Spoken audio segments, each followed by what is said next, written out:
chopped at her shoulders in an edgy cut. At the moment, I'm restraining myself from doing a full fingernailed scalp massage. Do not. She can see my struggle. We didn't have much to choose from at the gas station, Phoebes. I know. I sigh, trying not to complain. We might be the same age, and she might be the one figuratively behind the wheel, but I'm the one dead set on protecting us and keeping us from struggling.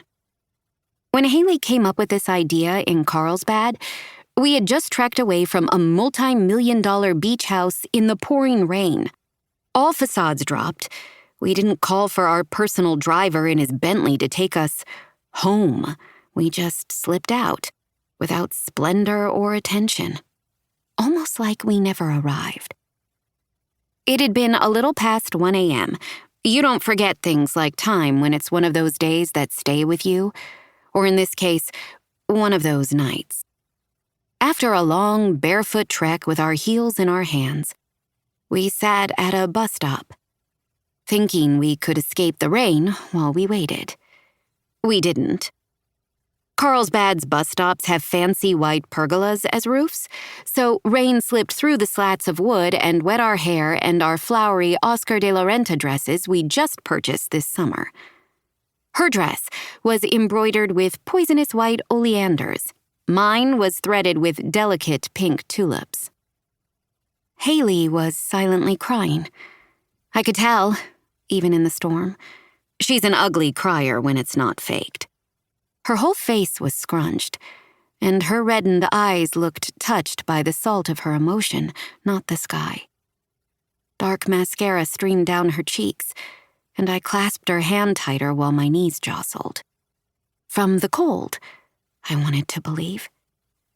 I was just cold from the rain. "Phoebe," Hailey choked out, I don't think we should do this again." She tried to catch my gaze, but I stared at my lap. My dress was riding up, and a trickle of blood on my thigh became exposed to the elements. The rain washed away the crimson streak in a blink. Just a millisecond. That's all it took before it was gone. "We're leaving California tomorrow," I reminded Hailey. "It'll be okay." I was ready to get the hell out of there, to start the next job. It's always about the next job, bug. I heard my mom's voice in my head. Hailey turned more to me. She squinted at me through rain and tears. "What if we don't?" "Don't what?"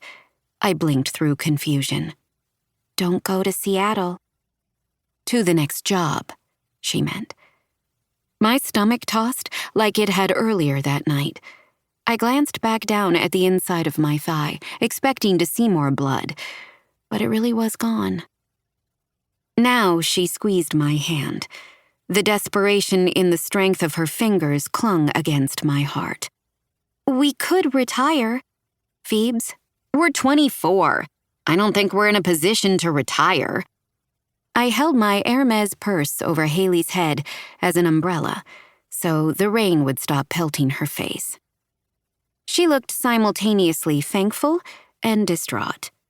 We weren't trust fund children with loaded bank accounts, but growing up, we'd experienced wealth like we were daughters of neurosurgeons and tech moguls.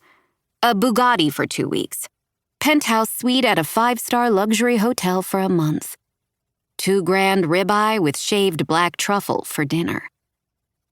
There were times the fantasy would pop, and we'd reconvene at a Holiday Inn like regular middle-class folk, but only for short moments, one night or two. Our lives were always fantasies, and our parents taught us how to construct them and then rebuild when they started to crack. Money would flow in heaps and go out just as fast. Be flashy enough to maintain appearances, but not enough to cause attention. Wear the designer dress, drive the car that'd elicit your neighbor's envy. Pick up the $1,000 tab once to show you can. Insulate yourself in the right social circles. When we became adults, things shifted a bit. Instead of playing with private school